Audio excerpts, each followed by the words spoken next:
Assalamualaikum teman-teman, terima kasih yang udah klik video ini. Selamat datang di FD28 Horror Story. Malam ini aku mau ajak kalian ngebahas sebuah kisah yang berasal dari Australia. Di Australia, tepatnya di New South Wales, kalian dapat menemukan Monte Cristo Homestead. Sekilas, kisah tentang rumah ini adalah kisah tentang kesuksesan, keberuntungan, dan orang-orang yang bahagia. Namun, penampilan bisa menipu. Di balik pintu yang tertutup, terjadi hal-hal yang tidak tertahankan. Tidak heran jika Monte Cristo Homestead memiliki reputasi sebagai rumah paling berhantu di Australia. Sebelum kita bahas, jangan lupa siapin makanan, minuman, cemilan, dan juga posisi ternyaman kalian. Tanpa perlu basa-basi lagi, mari kita bahas.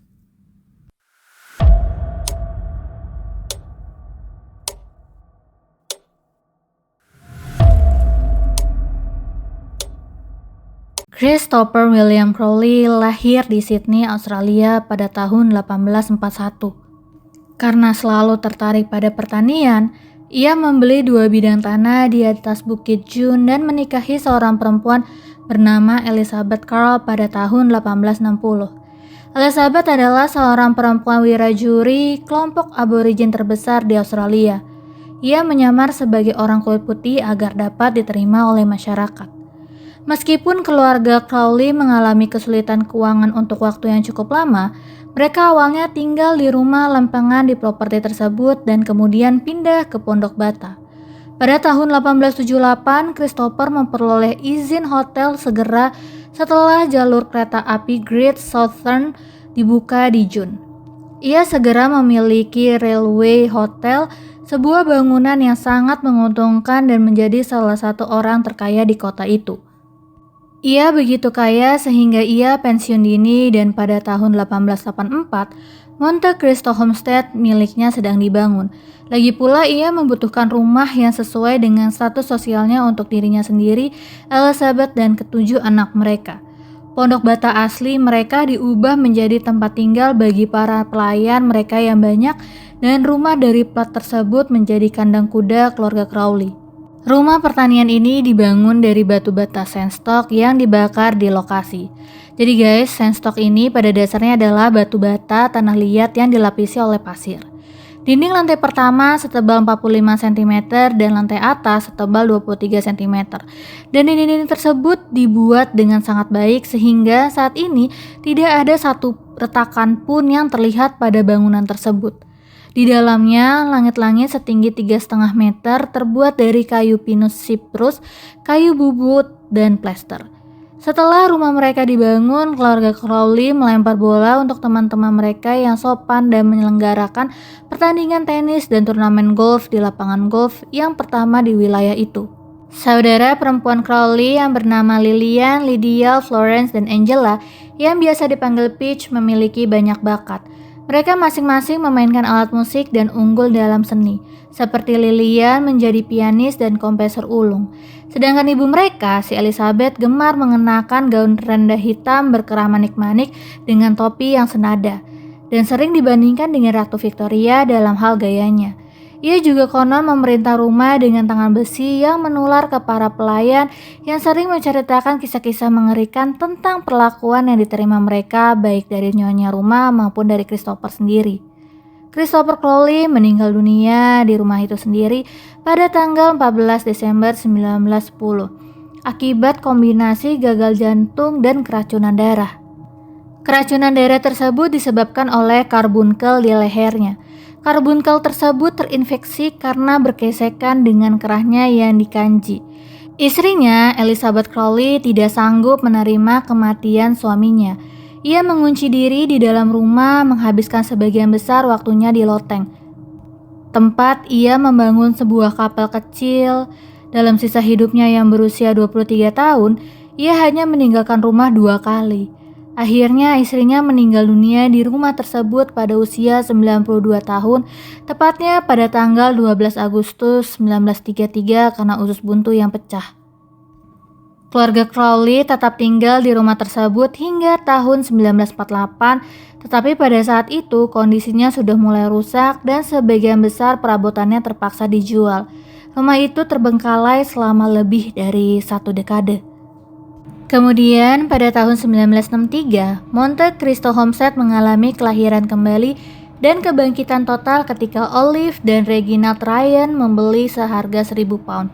Pasangan ini bersama-sama merenovasinya termasuk tempat tinggal para nelayan, kandang sapi perah, kandang kuda, dan ruang dansa, menggunakan sebanyak mungkin perabotan dan perlengkapan asli yang mereka dapatkan. Untuk mendanai proyek restorasi mereka sekaligus menghidupi keluarganya, Reginald bekerja sebagai penjahit, pelayan, buruh harian, dan penjual keliling hingga akhirnya menjadi pedagang barang antik. Toko barang antik Monte Cristo miliknya menjadi bisnis yang terkenal secara internasional, terutama karena si homestead ini menjadi tempat pajangan yang sempurna untuk barang-barang yang mereka peroleh. Keluarga Ryan merestorasi rumah pertanian itu kembali ke kondisi aslinya.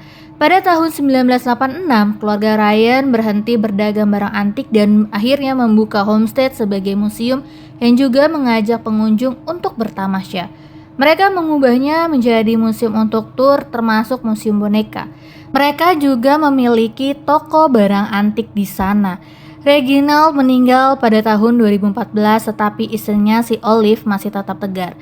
Ketika keluarga Ryan pindah ke rumah pertanian itu, mereka langsung menyadari ada hal yang aneh nih. Ketika mereka pergi ke rumah tersebut dengan membawa beberapa barang, termasuk hewan peliharaan mereka yaitu kucing dan anjing mereka, mereka tuh menyadari bahwa hewan-hewan peliharaan mereka tuh gak ada yang mau masuk guys. Bahkan hewan-hewan peliharaan itu lari dari rumah itu. Dan kemudian ketika mereka sedang keluar malam, mereka tuh menyadari semua lampu tuh menyala ketika mereka mendekati rumah itu. Tapi nih, semua lampu tuh tiba-tiba mati ketika mereka membuka pintu depan. Lalu ada kalanya Olive mendengar namanya dipanggil tapi tidak menemukan siapapun di dekatnya yang memanggilnya. Bahkan ada kalanya Olive juga mendengar namanya dipanggil ketika ia benar-benar sendirian di rumah. Olive juga mendengar ada seseorang yang berjalan keluar ke balkon yang membuat Olive akhirnya berjalan ke balkon nih guys. Cuman buat ngecek dan memastikan bahwa tidak ada orang di sana. Ada banyak banget cerita mengerikan tentang masa tinggalnya keluarga Crowley di rumah pertanian itu, seperti halnya dugaan tentang hantu.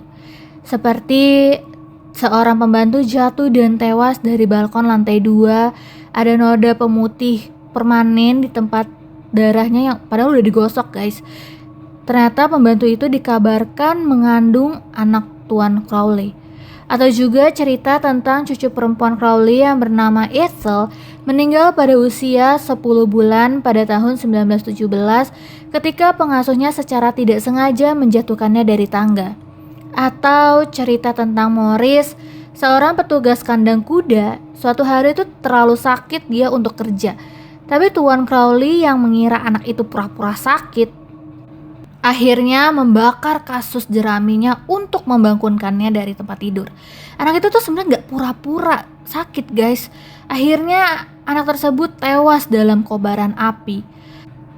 Ada juga cerita tentang anak-anak lain yang bernama Harold adalah putra Tuan Crowley dengan seorang pelayan kedua. Harold terlibat dalam kecelakaan kereta kuda yang menyebabkannya cacat permanen. Ia menghabiskan sebagian besar hidupnya dirantai di kandang kuda. Menurut beberapa sumber mengatakan ia dirantai ke tempat tidur ibunya hingga ia akhirnya ditemukan oleh pihak berwenang dan dibawa ke rumah sakit jiwa.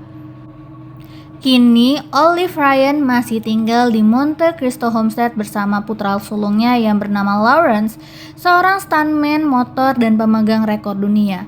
Ketika Lawrence tidak sedang melompati pesawat terbang atau membakar kendaraan dengan motornya, ia akan mengadakan tur hantu di rumah hantu tempat ia dibesarkan. Sejak membuka beberapa kamar sebagai bed and breakfast, Lawrence mengatakan bahwa banyak banget para tamu yang mengalami hal-hal aneh seperti sesuatu yang tidak terlihat menyentuh kaki mereka di tengah malam atau merasakan tekanan tidak nyaman di dada mereka, seolah-olah ada yang bersandar atau duduk di atasnya.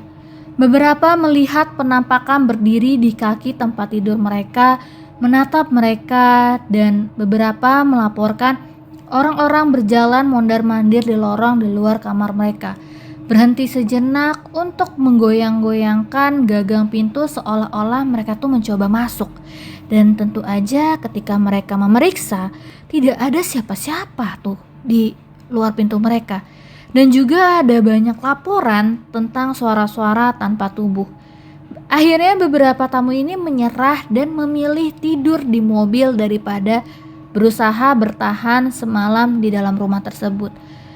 Ada juga yang akhirnya meninggalkan properti sepenuhnya. Olive Ryan meninggal pada hari Kamis 14 November 2024, sehari sebelum ulang tahunnya ke-94 tahun. Ia wafat dengan damai di June Multipurpose Service dikelilingi keluarganya. Setelah kepergiannya, keluarga akhirnya memutuskan untuk menutup Monte Cristo Homestead untuk kunjungan publik mulai dari Januari 2025 dan menyatakan bahwa tempat itu tidak akan dibuka kembali.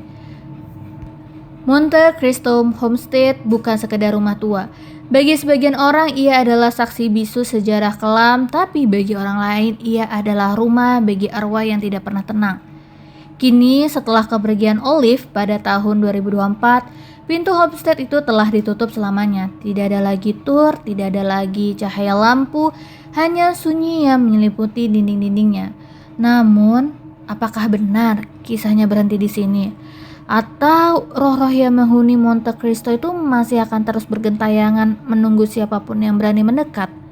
Terima kasih yang udah menonton video ini. Jangan lupa di like, share, subscribe untuk kisah-kisah horor lainnya. Sampai jumpa di cerita berikutnya.